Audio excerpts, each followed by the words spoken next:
Όταν ήμουν μικρός, οι θάλασσες με καλούσαν. Οπότε, είπα να κυνηγήσω τον όνειρό μου. Και θα γίνω ο βασιλιάς των πειρατών.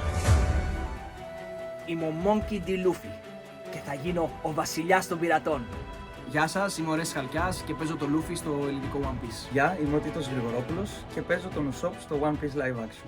Είμαι η Πινελόπη Καλκότου και είμαι η Νάμι. Είμαι ο Πάνος Κλάτης και παίζω το Χελμέπο. Είμαι ο Αναστάσης Ροϊλός και παίζω τον Κούρο. Αυτός είναι ο Θάνος Κερμίτσης. Αυτός είναι ο Βίκτορος Κινδράκης. Παίζει το Σάντζι. Παίζει το Ζόρο. Και είμαστε και οι σκηνοθέτες του One Piece στα ελληνικά.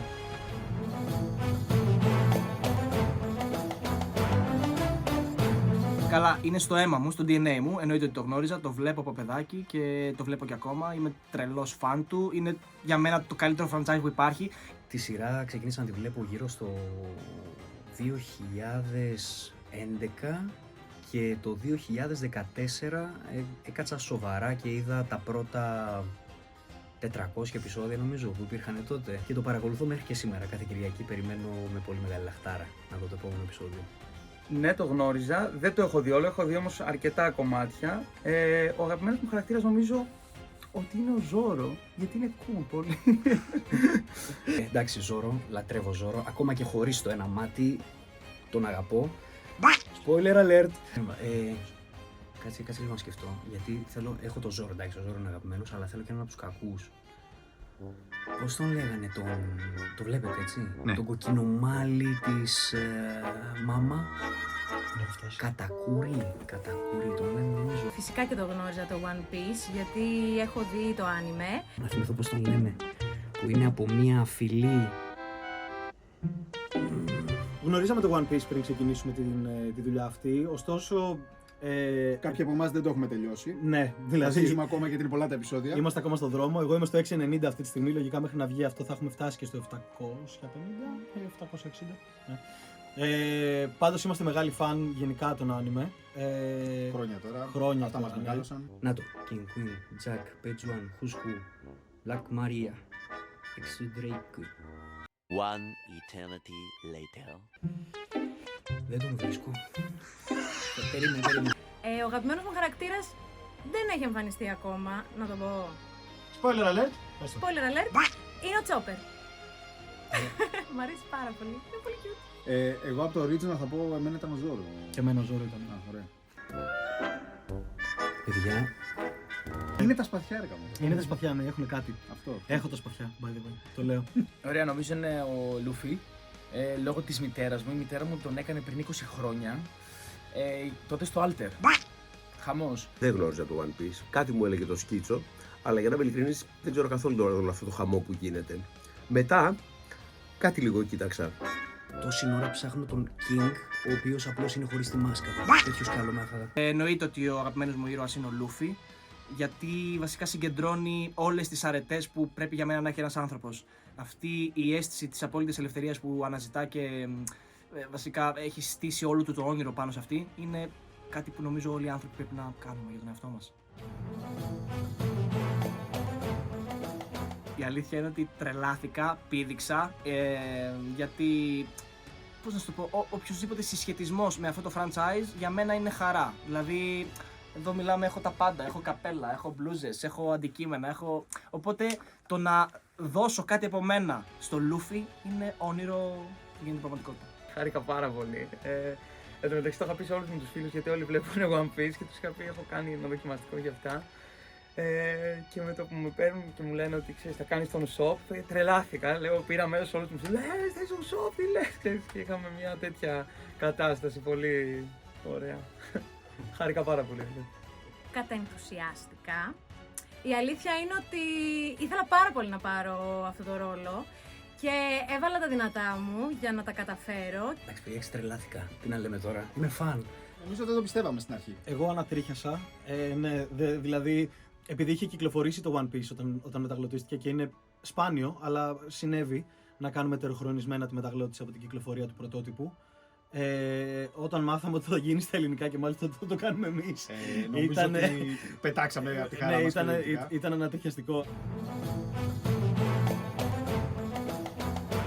Καταρχάς ξεκινήσουμε με τους συνεργάτες. Οι συνεργάτες μου ήταν υπέροχοι. Όλοι εδώ στην UpFab είναι φανταστικοί. Είχαμε απόλυτη εμπιστοσύνη ένας στον άλλο. Δεν το λέω για πλάκα, είναι πολύ σημαντικό αυτό, γιατί ένιωθα πάρα πολύ, παρόλο που ξέρω το χαρακτήρα και ρε παιδί μου ήμουνα πιο έτοιμος ίσως από κάποιον άλλο που δεν τον ήξερε.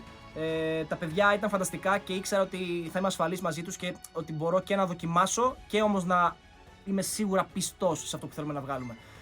Οπότε η εμπειρία μου ήταν φανταστική, ανυπομονώ να υπάρξει συνέχεια και τίποτα, αναμένω να το δω κι εγώ γιατί έχω μεγάλη περιέργεια και επίσης δεν έχω δει τη σειρά του live action, οπότε θα τη δω με εμάς, με τους Έλληνες. Ήταν πάρα πολύ ωραία, γιατί εντάξει, ήταν πολύ ωραία η εγγραφή, τα παιδιά, γινόταν πολύ προσεκτική δουλειά, είναι από τις πιο προσεγμένες δουλειές νομίζω που έχω κάνει στη μεταγλώτηση με τον τρόπο που δουλεύαμε. Το δύσκολο στο ζωντανό είναι πάντα, έχει μια δυσκολία να μπορέσεις να φτάσεις τον ηθοποιό, τις δυναμικές του και αυτά, αλλά νομίζω ότι κάναμε μια πολύ καλή δουλειά, πολύ προσεγμένη και βάλαμε και το δικό μας στοιχείο με έναν τρόπο όσο μπορούσαμε. Πέρα από την πολύ ωραία διαδικασία που είχαμε κατά τη διάρκεια της εγγραφής, με τους συνεργάτες, βλέποντας το live action, όταν είσαι φαν μεγάλος ενός story, έχει μια παραπάνω γλύκα και μια παραπάνω χαρά να είσαι κομμάτι αυτού του πράγματος. Δεν ξέρω, είχα αρκετά έντονες συναισθηματικά σκηνές, αλλά μου άρεσε εμένα αυτό γιατί ήταν ένα challenge που έτσι έπρεπε να καταφέρω να κάνω και ελπίζω να το κατάφερα, δεν ξέρω. Δυσκολίες ιδιαίτερες δεν πολύ είχαν από την αλήθεια, ήταν στον τόνο μου δηλαδή η φωνή. Πάντα είναι σπαστικές οι σκηνές με τις αντιδράσεις στη μάχη. Δεν νομίζω με δυσκόλυψε κάτι. Ήταν πάρα πολύ ωραία εμπειρία και με τον Φάνη και με τον Βίκτορα. Γελάσαμε απίστευτα πολύ. Ειδικά υπήρχαν κάποιες ατάκες που ήταν τόσο αστείες. Μου άρεσε βασικά η σαφήνεια που είχαν τα παιδιά στις οδηγίες, το σκηνοθετικό δηλαδή, το πολύ καλό κείμενο που δεν το βρίσκεις πολύ εύκολα, η καλή μετάφραση που δεν παιδεύεσαι να προσθέτεις, να αλλάζεις, να κάνεις, να ράνεις. Και ότι η ατμόσφαιρα εδώ είναι πολύ καλή. Σου κάνουν και δωράκια. Για πες, τι σε δυσκόλεψε? Εμένα, τίποτα.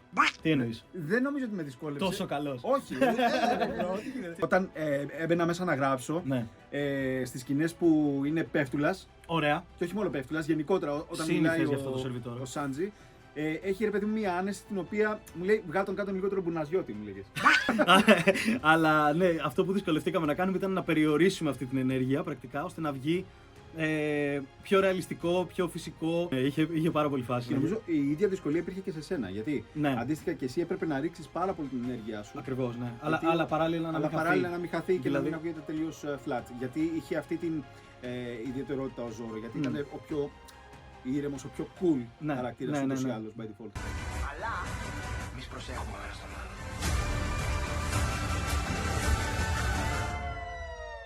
Λάστιχε!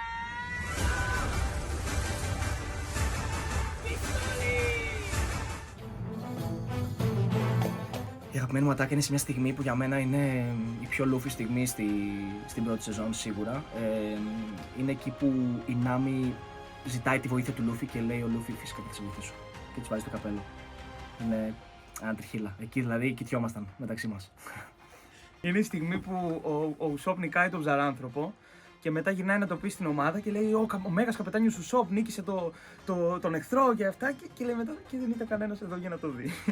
Ατάκα slash σκηνή ήταν η σκηνή με το μαχαίρι που μαχαιρώνεται η Νάμι και προσπαθεί να βγάλει έτσι το τατουάζ από πάνω της, γιατί ήταν από τις πιο έντονες σκηνές που έχω γυρίσει και νομίζω ότι ήταν πολύ σκηνική. Έλα τώρα, τρία σπαθιά. Έλα μωρή εκεί. Αυτό που μου άρεσε ήταν η κοσμοθεωρία του και το πώς κατάφερε ένας άνθρωπος που είναι τόσο αυστηρός ταυτόχρονα να είναι καλός και κακός με έναν τρόπο. Δηλαδή δεν ήταν καθαρό το αν είναι θετικός ή αρνητικός χαρακτήρας, γιατί είχε ένα σύστημα αξιών δικό του, το οποίο το περασπιζόταν με πολύ ωραίο τρόπο. Και ο τρόπος που έδινε οδηγίες στους μικρότερους δεν ήταν ακριβώς. Είχε αυτό το διφορούμενο που εμένα μου άρεσε πολύ, με ενδιαφέρει. Νομίζω ότι η διάδραση Ζόρο Σάντζι γενικά είναι επική και στη σειρά και ανυπομονούν να Πρέπει να την κάνουν ακόμα πιο κομική, θεωρώ, στην επόμενη σεζόν. Μακάρι να το αναπτύξουν ακόμα περισσότερο. Θέλω να Δηλαδή, δω. τώρα αρχίζει και μπαίνουν, ας πούμε, οι σπόροι, ρε παιδί μου, αυτής της μικρής αντιπαλότητας Ναι. που έχουν. Κάλια, Δεσποινής, Κάλια. Νομίζω ότι όποια ατάκα συνδέει τους χαρακτήρες με τα όνειρά τους σε αυτή τη σειρά έχει βαρύτητα. Δηλαδή, και για τον Ζόρο και για τον Σάντζι νομίζω ότι το κυνήγι του Μεγάλου Μπλε, το κυνήγι του να γίνει ο καλύτερος ξεφομάχος στον κόσμο κτλ. Που είναι το αντίστοιχο του Ζόρο, έχουν τεράστια βαρύτητα στη σειρά γενικώς. Δεν έχω πραγματικά ιδέα πώς θα το πάνε και πώς θα το συμπτύξουν, οπότε δεν ξέρω τι να περιμένω. Ανυπομονώ γενικά να δω πώς θα το πάνε, γιατί όταν έχουμε να κάνουμε με Ιαπωνέζους και όταν έχουμε στο μυαλό μας πάντα το άνιμε, κακά τα ψέματα, είναι τόσο υπερπαραγωγή και τόσο φανταστικό όλο αυτό που συμβαίνει και σουρεαλιστικό, που έχεις πραγματική απορία για το πώς μπορεί αυτό όντως να γίνει με ανθρώπους, και έστω κι αν είναι μια παραγωγή που έχει τα χρήματα να το κάνει. Οπότε ουσιαστικά ανυπομονώ για το πώς θα το φτιάξουν. Γιατί έρχονται πιο δύσκολα πράγματα γενικά σεναριακά όσο προχωράει το One Piece. Αλήθεια δεν ξέρω τι να περιμένω, γιατί τώρα το να κάνεις ένα anime live action είναι από μόνο του πολύ μεγάλο στοίχημα. Αυτό που θα ήθελα να δω είναι μάλλον έτσι να εστιάσουν πολύ στο φανταστικό κομμάτι, δηλαδή σε μάχες, σε ωραία σκηνικά. Τις σχέσεις θα ήθελα να δω που έχει το anime να βγαίνουν πραγματικά. Ανυπομονώ να δω εάν είναι αυτή η καταπληκτική ομάδα λίγο πιο κοντά στα όνειρά τους. Τον Χελμέμπο αν υπάρχει. Παιδιά, ναι, σκεφτείτε ότι έψαχνα να βρω άμα τυχόν υπάρχει όντως. Τον Χελμέμπο στη δεύτερη σεζόν. Λέω αποκλεί να παίζει μόνο σε μία. Τον Χελμέμπο. Περιμένω να δω Awakenings, τα οποία δεν θα δω, του δυνάμεων. Ακόμα πιστεύω στη δεύτερη σεζόν, αλλά γενικά περιμένω να δω πολλούς αγαπημένους κακούς χαρακτήρες. Έχει να εξερευνήσει πάρα πολλά πράγματα και δεν ξέρω τι θα πρωτοπρολάβει να αναπτύξει. Εγώ ανυπομονώ Αλλά- να δω Chopper. Προφανώς. Υποφέρω για Chopper. Θέλω να πω ότι να του δώσει μια ευκαιρία, γιατί είναι φανταστική δουλειά. Νομίζω ότι όλοι έχουν δώσει τον καλύτερο σε αυτό. Το casting είναι ένας και ένας όλοι. Οπότε επειδή γίνεται με αγάπη και επειδή όλοι μας θέλουμε να εξελιχθεί η ελληνική μεταγλώτηση, νομίζω ότι αξίζει μια ευκαιρία να το δει κάποιος, γιατί νομίζω ότι είναι ό,τι πιο κοντά στο πρωτότυπο, απλά με τη δική μας γλώσσα. Οπότε αξίζει. Έχω να πω ότι ελπίζω να το αγαπήσετε στα ελληνικά όσο το αγαπήσαμε κι εμείς. Πραγματικά νομίζω ότι αξίζει, γιατί έχει γίνει μια πολύ καλή δουλειά από όλα τα παιδιά, από όλους τους συντελεστές, και νομίζω ότι αξίζει να του δώσετε μια ευκαιρία. Νιώθω ότι είναι πολύ τυχερή, γιατί θα ήθελα κι εγώ να έχω αυτή τη δυνατότητα καιρό πριν. Παιδιά, νομίζω ότι οι φωνές ταιριάζουν τόσο πολύ στους χαρακτήρες και νομίζω δεν θυμίζει καν ότι είναι μεταγλωτισμένο. Πω, τι είπα ρε παιδιά. Να το ακούσει στα ελληνικά και να μην βάλει το ξένο με τους υπότιτλους. Γιατί η δουλειά που έχει γίνει είναι πολύ σοβαρή.